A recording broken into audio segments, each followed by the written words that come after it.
हमारा उत्तर प्रदेश बुलेटिन में आप सभी का स्वागत है और मैं हूं आपके साथ नीलकमल सिहा। पहले रुक करते हैं हेडलाइंस की ओर। एक्ट्रेस कंगना रनौत ने की सीएम योगी की सराहना, कहा हम एक उम्दा फिल्म सिटी तैयार करेंगे। शाहजहांपुर में मालगाड़ी की चपेट में आकर मां बेटी की दर्दनाक मौत।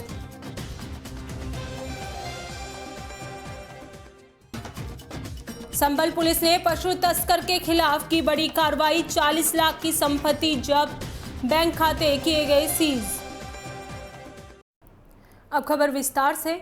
उत्तर प्रदेश के मुख्यमंत्री योगी आदित्यनाथ ने कहा कि देश को एक अच्छी फिल्म सिटी की आवश्यकता है और वह उत्तर प्रदेश है जिम्मेदारी लेने को तैयार है।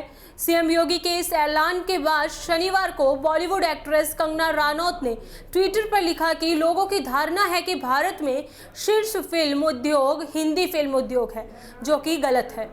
तेलुगु फिल्म उद्योग खुद को शीर्ष स्थान पर ले गया है और अब भारत में कई भाषाओं में फिल्में हो रही हैं। कई हिंदी फिल्मों की शूटिंग रामोजी हैदराबाद में की जा रही है।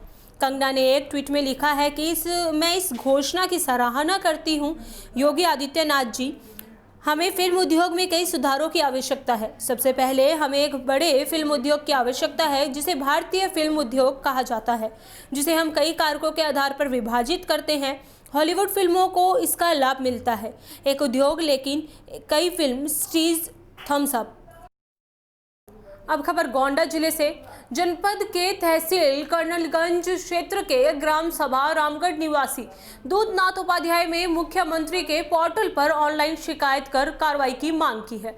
उन्होंने बताया है कि लगभग 7 महीने पूर्व उनके मकान पर बगल के ही कुछ दबंगों ने पुलिस की मिलीभगत से मकानों को कब्जा कर लिया था, जिसकी शिकायत उन्होंने जिले के कई उच्च अधिकारियों से किया, लेकिन कोई कार्रवाई नहीं हुई। पीड़ित ने कार्रवाई न होने पर मुख्यमंत्री के पोर्टल पर ऑनलाइन शिकायत किया, लेकिन अब उस पर भी कोई कार्रवाई नहीं हुई। पुलिस ने बताया कि अगर दबंगों के ऊपर कार्रवाई अब नहीं होगी तो पीड़ित ने कहा कि लखनऊ में विधानसभा के सामने आत्महत्या कर लूंगा। प्रशासन को खुले लफ्जों में चुनौती दी है। आपका मीनाक्षी जी, कुछ मामला है, आपका प्रकरण है, क्या है पूरा? ये हमारे घर का मामला है। हमारा और भी मैटर ट्रैक्टर, 3 ट्रैक्टर थे हमारे, तो घर के हमारे कब्जा कर लिया। उमानाथ, बल्लू, गुड्डू, बब्बू, सूरज, सत्यम, पूरा परिवार इनका। हमारे पहले ससुर के 2 घर बनवाए हुए हैं, वो इन्होंने कब्जा कर रखा है। ये हमारा अपना निजी बनवाया हुआ है, इन्होंने इसके ऊपर भी कब्जा कर रखा है। अच्छा, आप लोग यहाँ नहीं रहते थे पहले? नहीं रहते थे। अच्छा। इसकी दीवानी भी चल रही है। हमारे को 3 चक्कर ये मारने आई। हमारे पति पागल है, इनका दिमाग काम नहीं करता। आपने पुलिस में कार्रवाई की, पुलिस क्या कह रही है इस मामले में? पुलिस इसके लिए सुनने के लिए तैयार नहीं है कि वो कह रहे हैं अभी आपने बेच दिया। अगर हम क्यों बेचेंगे? हमने बेचने के लिए बनवाया, हमने अपने हाथ से बनवाया, तो उसको बेचने के लिए। अब तक आप क्या कार्रवाई चाह रहे हैं इस मामले में? हम इंसाफ चाहते हैं, हमारे को इंसाफ मिलना चाहिए। अब हमें छोटे छोटे बच्चे हैं, इनको लेके हम कहाँ जाएँ? हम दूसरे के घर पर रह रहे हैं। 2 महीने हो गए हमारे को दूसरे के घर पे रहते। हम कितने दिन ऐसे रहते रहेंगे? और उसको भी धमकियाँ दे रही हैं कि रोज़ कहते हैं हम इनको मार देंगे, चौराहे पर मिलेंगे, चौराहे पर दिन दोपहर दाग देंगे, ये कर देंगे, वो कर देंगे। जिसके घर पे रह रहे उनको धमकियाँ दे रही हैं। तो हम ये छोटे छोटे बच्चों को लेके कहाँ जाएंगे? अब हमारे पास आत्महत्या करने के सिवा और कुछ नहीं है। अब खबर संभल जिले से। हर माह की भांति इस बार भी पुष्टाहार गर्भवती महिलाओं को दिया जा रहा है, तो वहीं कुछ महिलाओं का आरोप है कि कुछ माह से पुष्टाहार कम दिया जा रहा है, जो कि गर्भवती महिलाएं शिकायत करने के बावजूद भी कोई कार्रवाई नहीं की जाती है। तो वहीं आंगनबाड़ी कार्यकर्ताओं ने बताया कि हम भी उच्च अधिकारियों को शिकायत कर चुके हैं, फिर भी कोई सुनवाई नहीं होती है। ताजा मामला जनपद संभल के तहसील चंदौसी क्षेत्र के गांव मानकपुर नरोली से सामने आया है, जहां पुष्टाहार वितरण किया जा रहा था, तो आंगनबाड़ी कार्यकर्ताओं ने गर्भवती महिलाओं का बच्चों को पुष्टाहार वितरण कर रही थी। आंगनबाड़ी कार्यकर्ताओं व गर्भवती महिलाओं ने बताया कि कुछ महीनों से पुष्टाहार कम दिया जा रहा है और आंगनबाड़ी कार्यकर्ताओं ने अपने उच्च अधिकारियों से काफ़ी बार शिकायत कर चुके हैं, लेकिन अभी तक कोई कार्रवाई नहीं की गई है। क्या नाम है आपका? मेरा नाम पुष्पा। अच्छा, क्या कार्य करते हैं आप? क्या कार्य करते हैं? क्या 3 है हमारे।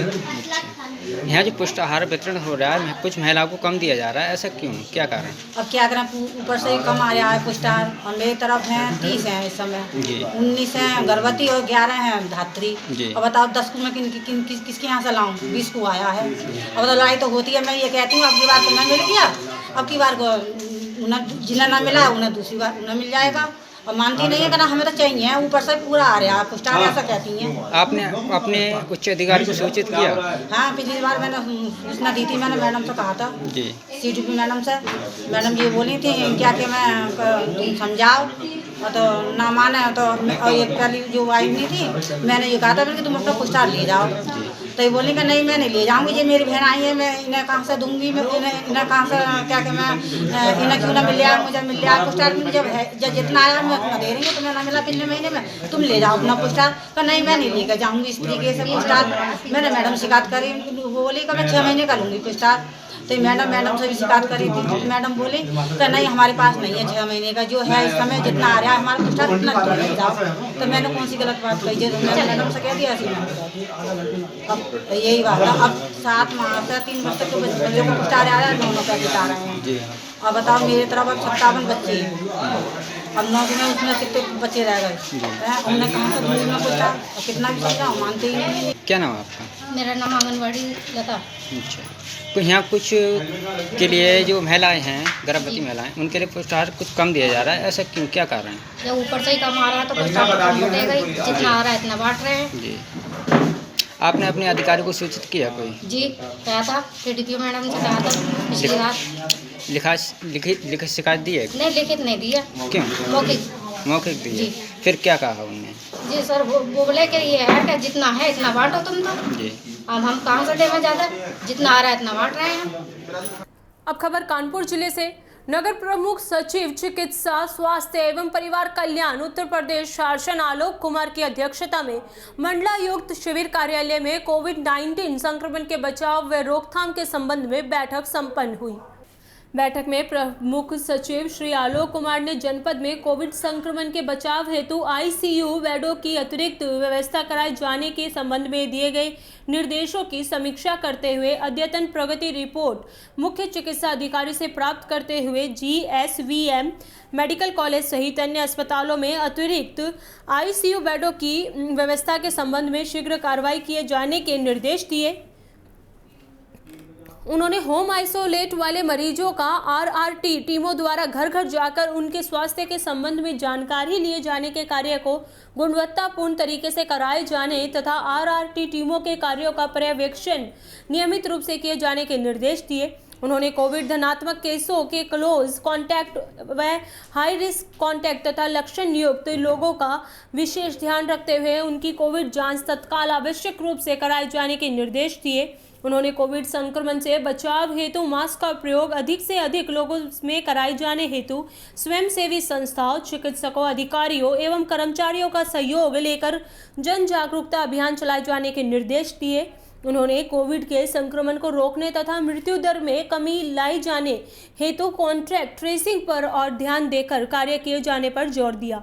उन्होंने कोविड से होने वाली मृत्यु पर चिंता व्यक्त करते हुए प्रत्येक ऐसे मामलों की मृत्यु के कारणों की समीक्षा भी करने के निर्देश दिए। उन्होंने कोविड सरकारी प्राइवेट अस्पतालों में मरीजों की और बेहतर तरीके से इलाज व उनकी नियमित निगरानी रखे जाने के संबंध में चिकित्सा अधिकारियों को निर्देश दिए।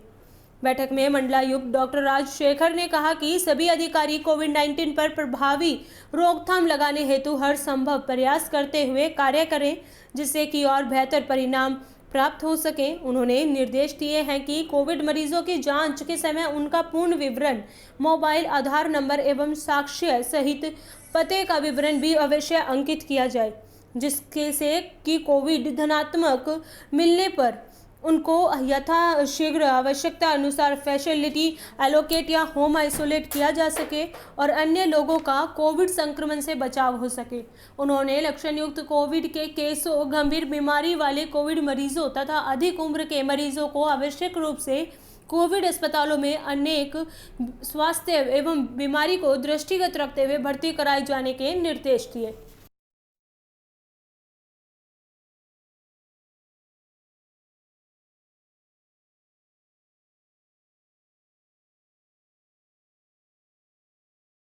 अब खबर जनपद पीलीभीत जिले से पूरनपुर तहसील के क्षेत्र हरिपुर कला की है, जहां काफी दिनों से चल रहा भ्रष्टाचार रोजगार सेवक ने जनता को गुमराह कर कोई विकास कार्य में इजाफा नहीं किया। रोजगार सेवक ने सरकारी धन का कर दिया बंदरबांट। रोजगार सेवक की मनमानी के चलते आपको बता दें कि नरेगा कर्मियों की ना दिहाड़ी चढ़ाई, जॉब कार्ड पर ना मिला पैसा। हरिपुर को गरीब जनता ने जताई नाराजगी और भारी आक्रोश देखने को मिला। वहीं तहसील पूरनपुर के क्षेत्र हरिपुर कला के ग्रामवासियों ने न्याय की गुहार लगाई, अपनी बात सरकार तक पहुंचाने की बात कही। क्या नाम है भाई साहब आपका? इनामुल्लाह खान। कहाँ रहते हैं आप? हरिपुर कला में। क्या समस्या है आपकी? समस्या क्या, हमने काम किया प्रधान के अंडर में, जो भी काम किया है, फड़ुआ चलाया, नरेगा खोदा, वो पैसा आज तक नहीं मिला हमें। वो कुछ खातों में डाल के निकली वो। अच्छा, इसकी शिकायत आपने रोजगार सेवक से की थी? हाँ करी, शिकायत करी कि हम छानबीन करके दिए, आज तक कागज घूमे ना, कुछ करो ना पैसा मिले। अच्छा, दूसरा पैसा किन किन खातों पे निकला, क्या जानकारी है भाई साहब आपको इसकी? एक तो निकलो है जावेद वाले, अच्छा, नबुल्ला और खाता निकलो, जो हमें तो मालूम उन्हें बताया। अब खबर यूपी के शाहजहांपुर से, जहां एक महिला और उसकी पुत्री रेलवे की पटरी क्रॉस कर रहे थे, तभी अचानक से ट्रेन ने आकर दोनों को कुचल दिया। वहीं मां बेटी की दर्दनाक मौके पर ही मौत हो गई। वहीं हादसे की सूचना लोगों ने जीआरपी पुलिस को दी। पुलिस ने शव को कब्जे में लेकर पोस्टमार्टम के लिए भेज दिया है। थाना काट क्षेत्र के मोहल्ला गढ़ी पश्चिमी की रहने वाली प्रेमबत्ती वह पुत्री प्रियंका के साथ जनपद लखीमपुर खीरी के पसंगवा थाना क्षेत्र के गांव सलिया अपने मायके जा रही थी। चंदूलाल ने बताया कि उसके एक पुत्र और 2 पुत्रियां हैं। पुत्र और एक बेटी की शादी हो चुकी है। आज वह पत्नी व बेटी के साथ रिश्तेदार के घर जा रहे थे। अचानक मालगाड़ी आ गई, जिसकी चपेट में आने से मौके पर ही मौत हो गई। अब खबर पीलीभीत जिले के थाना अमरिया क्षेत्र से, जहां दबंगों के हौसले बुलंद हैं। दबंगों ने सिख हीरा सिंह को क्षेत्र के मिलक रोड पर घर जाते समय घेरकर वृद्ध सिख की जमकर पिटाई लगाई है। वायरल वीडियो में दबंगों ने वृद्ध को जमकर पीटते देखे जा रहा है। दबंगों ने वृद्ध को जमीन पर बैठाकर तालिबानी सजा दे रहे हैं। पिटाई लगाते हुए वीडियो सोशल मीडिया पर वायरल होने लगा। सिख वृद्ध को बाल पकड़कर दबंग लाठी डंडे से जमकर पीटते नजर आ रहे हैं। यह पूरा मामला अमरिया क्षेत्र के रहने वाले हीरा सिंह के साथ हुआ है। पुरानी रंजिशन के चलते दबंगों ने सिख को घेर कर पिटाई की है। दोनों गुटों का कुछ दिन पूर्व भी विवाद नानकमता उत्तराखंड में हो गया था, जिसको लेकर राजीनामा हो गया था। लेकिन कुछ दिन बीतने के बाद दबंगों ने सिख हीरा सिंह को अमरिया क्षेत्र में घेर कर अपने कुछ दबंग साथियों के साथ पिटाई की है, जिसका वीडियो सोशल मीडिया पर वायरल कर दिया है। वृद्ध को लाठी डंडों से पीटकर घायल कर दिया है। वृद्ध गंभीर रूप से घायल हो गया है, जिसको सीएचसी में भर्ती कराया गया है। वीडियो सोशल मीडिया पर वायरल होने के बाद पुलिस हरकत में आई और तालिबानी सजा देने वाले दबंगों के खिलाफ मुकदमा दर्ज किया गया। पुलिस ने दबंगों की तलाश में जुटी है।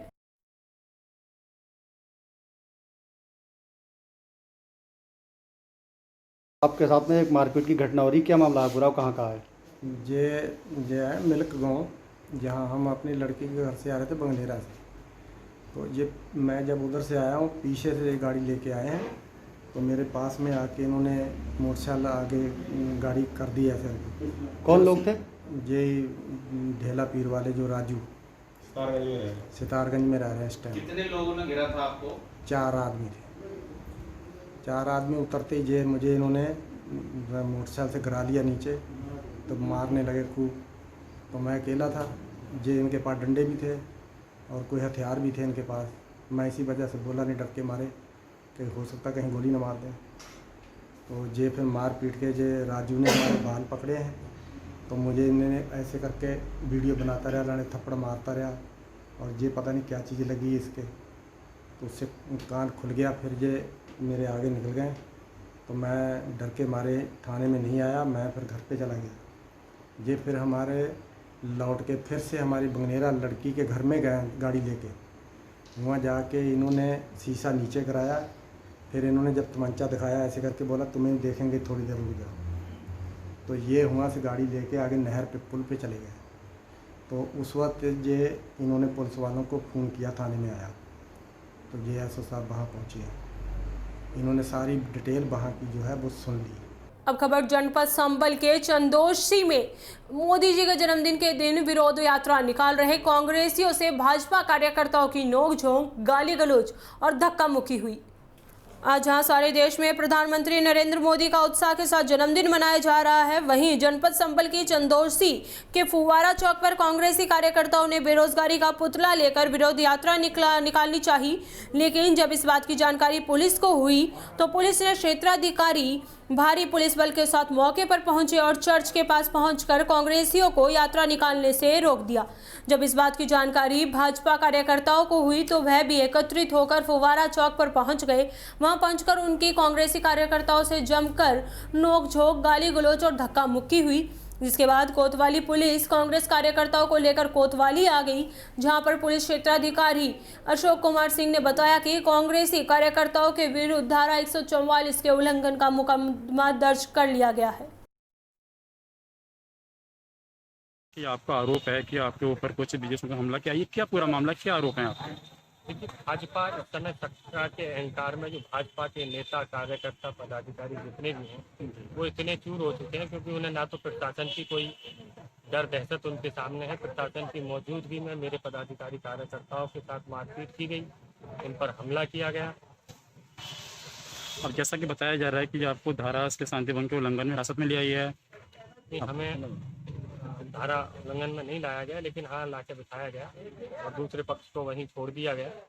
कहीं ना कहीं दबाव के चलते सत्ता और पक्ष विपक्ष की कहानी पूरी तरह से साफ दिखाई दे रही है। ये आप लोग अच्छी तरह से जानते हैं। आपकी गाड़ी पर हुटर लगा हुआ है, उसको करवाया जा रहा है? क्या ये हुटर नहीं है, मेरी गाड़ी पे केवल माइक है जी। और वो हमारा किसान जन जागरण अभियान चला था, उसको क्या हमने लगा लिया था जी। फिर अब तो कोई बड़ी ना तो मीटिंगें चल रही है नहीं कुछ है, तो वो जरूरत करवाया जा रहा है वो ना वो जरूरत नहीं है उसकी, तो हटा रखी है, वो लगाई है बाद में। फिलहाल आपकी मांग क्या है, जिनके जैसा कि आपका आरोप है कि आपको जानलेवा हमला किया गया, उसे कहिए कि आपकी कोई कार्रवाई के लिए कोई मांग है आपकी? जी बिल्कुल, जांच करके इनके खिलाफ कानूनी कार्रवाई होनी चाहिए। अगर प्रशासन के सामने बदतमीजी हो रही है तो एक आम आदमी के सामने या प्रशासन की गैर मौजूदगी में कितनी बड़ी घटना हो सकती है, इसे तो प्रशासन अच्छी तरह से देख चुका। नाम है आपका? मैं डॉक्टर अमित वासने। अच्छा, अभी जो फुवारे पर कांग्रेस पार्टी के कुछ लोगों ने जो अभी बता रहे हैं अर्थी निकाली थी, उसमें आप लोगों ने विरोध किया, वहाँ आप लोगों की झड़प भी हुई, क्या मामला है वो? हुआ क्या था कि आज हमारा माननीय नरेंद्र मोदी जी प्रधानमंत्री यशस्वी जो हमारे हैं, उनके जन्मदिन के अवसर पर सेवा सप्ताह हम लोग चला रहे हैं। उसमें हम जितना भी समाज का निर्बल और कमज़ोर तबका है, गरीब वर्ग है, उसके सहायतार्थ कार्यक्रम चलाए जा रहे हैं। तो उसी के परिप्रेक्ष्य में आज चंदोसी स्थित संजीवनी पैलेस में आज विकलांगों के सहायता कार्यक्रम चलाया जा रहा था। उसमें ट्राईसाइकिल वगैरह और जो उनके उपकरण है, विकलांग उपकरण, वो बांटे जा रहे थे। तो तभी सूचना मिली कि कुछ कांग्रेसी जन जो है माननीय प्रधानमंत्री जी नरेंद्र मोदी जी की अर्थी फूंकने जा रहे हैं। तो हमारे कुछ कार्यकर्ता फुब्बारे पर थे, वो आक्रोशित हो गए। हम लोग कार्यक्रम में थे, वो लोग जो अर्थी सीधे वहीं लेकर आ रहे थे, वहाँ काफ़ी संख्या थी, 400-500 लोग हम थे। वो उनका जो कोशिश थी केवल माहौल ख़राब करने की कोशिश थी। तो उसके बावजूद भी आधा घंटा तक वहाँ से माननीय मंत्री जी ने सीओ साहब को फ़ोन कर दिया, माननीय जिलाध्यक्ष जी ने सीओ साहब को फ़ोन कर दिया। उसके बावजूद क्या नाम है आपका? राजकुमार ठाकरे। अच्छा, अभी जो फुवारे पर चंदोसी में जो कुछ कांग्रेस कार्यकर्ताओं ने कोई पुतला फूंकने का प्रयास किया, जिसका विरोध आप लोगों ने किया, या क्या मामला था, वो पूरी जानकारी बताइए। ऐसा था, हमारे देश के लोकप्रिय प्रधानमंत्री माननीय नरेंद्र मोदी जी के जो घर परिवार छोड़ कर निकले हुए हैं, ऐसे लोकप्रिय प्रधानमंत्री के लिए पार्टी संगठन द्वारा व जनता द्वारा सेवा सप्ताह के रूप में उनका 70वां जन्मदिन मनाने का कार्यक्रम चल रहा है 14 तारीख से। अब खबर जनपद संबल में। संबल पुलिस ने सदर कोतवाली इलाके में रहने वाले पशु तस्कर के खिलाफ डीएम के निर्देश पर बड़ी कार्रवाई करते हुए 40 लाख रुपए की संपत्ति जब्त की है। पुलिस ने संपत्ति जब्त कर सील करने की कार्रवाई की है। दरअसल संबल सदर कोतवाली इलाके के तश्तपुर मियां सराय इलाके का रहने वाला इनामुल हक पशु तस्करी और गोकशी में पूरी तरह से संलिप्त है, जिसके खिलाफ सीएस एक्ट सहित कई गंभीर धाराओं में 1 दर्जन से अधिक मुकदमे दर्ज हैं। जिसके खिलाफ अब डीएम अविनाश कृष्ण सिंह की संस्तुति पर गैंगस्टर इनामुल हक के खिलाफ संपत्ति जब्त करने की कार्रवाई पुलिस ने की है। दरअसल सीओ अरुण कुमार सिंह 4 थानों की पुलिस और पीएससी बल लेकर सदर कोतवाली इलाके के मियां सराय तस्तपुर इलाके में पहुंचे, जहां पुलिस ने पशु तस्कर के खिलाफ संपत्ति जब्त करने की कार्रवाई को ढोल बजाकर उसके घर के आगे कार्रवाई के बारे में लोगों को सुनाया।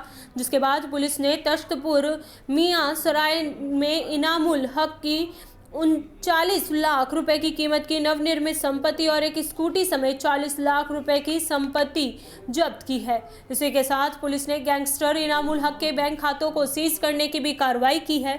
पशु तस्कर के खिलाफ संपत्ति जब्त करने की जा रही कार्रवाई के दौरान अनोखे अंदाज में ढोल बजाकर लोगों को जानकारी भी दी गई कि पशु तस्कर के खिलाफ संपत्ति जब्त करने की कार्रवाई की गई है और यह संपत्ति अब सरकार के अंडर में है। इलाके में पशु तस्कर के खिलाफ की गई कार्रवाई के बाद से हड़कंप मचा हुआ है। वहीं मौके पर भारी पुलिस बल की तैनाती भी की गई है।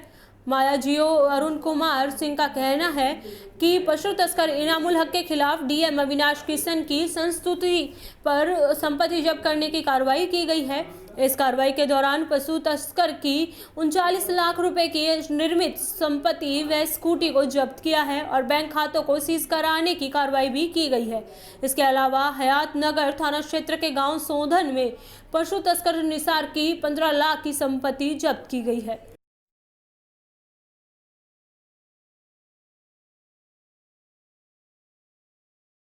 की गई है, जैसे क्या मामला है? हाँ, ये इनामुल हक पुत्र रहमत तस्तपुर मियां सराय के रहने वाले हैं। इनके द्वारा 9 वर्षीय पशुओं की तस्करी कर अवैध रूप से संपत्ति अर्जित की गई है, जिसके क्रम में माननीय जिलाधिकारी महोदय के आदेश दिनांक 14/9 के अनुपालन में आज इनका मकान हाथा, ये जो मोहल्ला तस्तपुर में है, जिसकी अनुमानित कीमत लगभग 39 लाख रुपए है, तथा एक इनकी स्कूटी एवं इनका बैंक अकाउंट इसको सीज किया गया है। उसकी कुर्की की कार्रवाई की जा रही है। अब खबर बस्ती जिले से, जहां जिलाधिकारी आशुतोष निरंजन ने अधिकारियों के साथ अमहट पुल तथा वहां बन रहे पार्क का स्थलीय निरीक्षण किया। उन्होंने पार्क के निर्माण कार्य को 31 अक्टूबर तक पूरा करने का निर्देश दिया। उन्होंने सेतु निगम द्वारा निर्माण कार्य कराए गए अमहट पुल के अप्रोच का निरीक्षण कर सेतु निगम को निर्देश दिया कि सड़क के किनारे खाली स्थानों पर पौधारोपण कराएं तथा मोड़ पर सुरक्षा के दृष्टिकोण से बैरियर भी लगवाएं। यह पुल के अप्रोच की फाइनेंसिंग कराएं। उन्होंने ईओ नगर पालिका को निर्देश दिया है कि पुल पर लगे लाइटों को 2 दिनों के अंदर प्रकाशवान कराएं तथा पोल पर रनिंग लाइटें लगवाएं। उन्होंने निर्माणाधीन पार्क के नक्शे का अवलोकन किया तथा अधिशासी अधिकारी नगर पालिका को पार्क के बाहर interlocking, boundary wall, gate, road आदि का कार्य शीघ्र पूर्ण कराने का निर्देश दिया।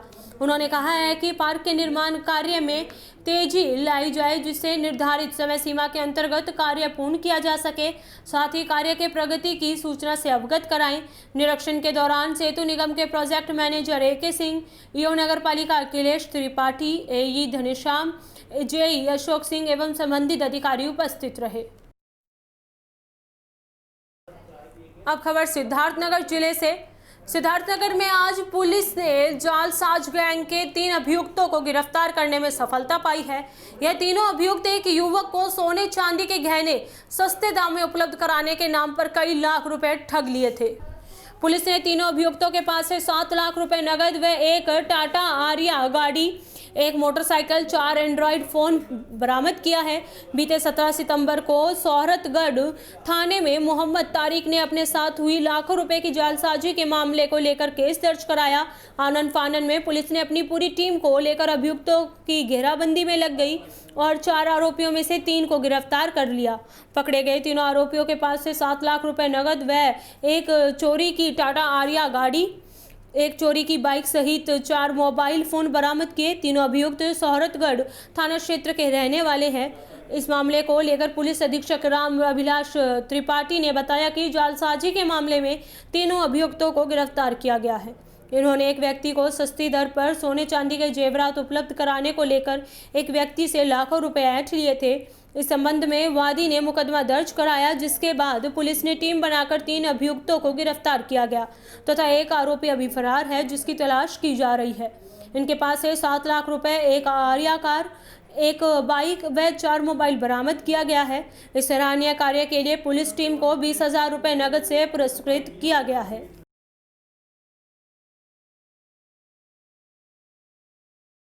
गिरफ्तार किए गए हैं, कैसे पकड़े गए, क्या जालसाजी इन्होंने की? थाना सोहरतगढ़ में 17 सितंबर को बादी मोहम्मद तारिक द्वारा एक प्रार्थना पत्र दिया गया कि उसके साथ जालसाजी हुई है।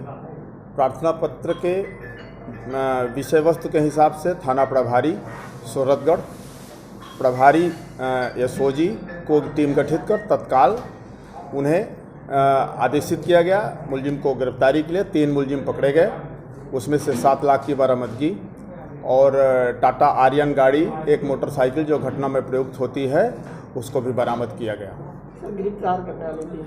और गिरफ्तार करने वाली टीम को 20,000 रुपये का इनाम भी दिया गया। जालसाजी इन्होंने क्या की थी, कैसे की? वादी के साथ सस्ते गहने उपलब्ध कराने के लिए इन जालसाजों ने वादी को बॉम्बे से यहाँ लाए और उससे जो है रुपया चीटिंग किया। हमारा उत्तर प्रदेश बुलेटिन में फिलहाल के लिए बस इतना ही। देखते रहिए DPK न्यूज़। नमस्कार।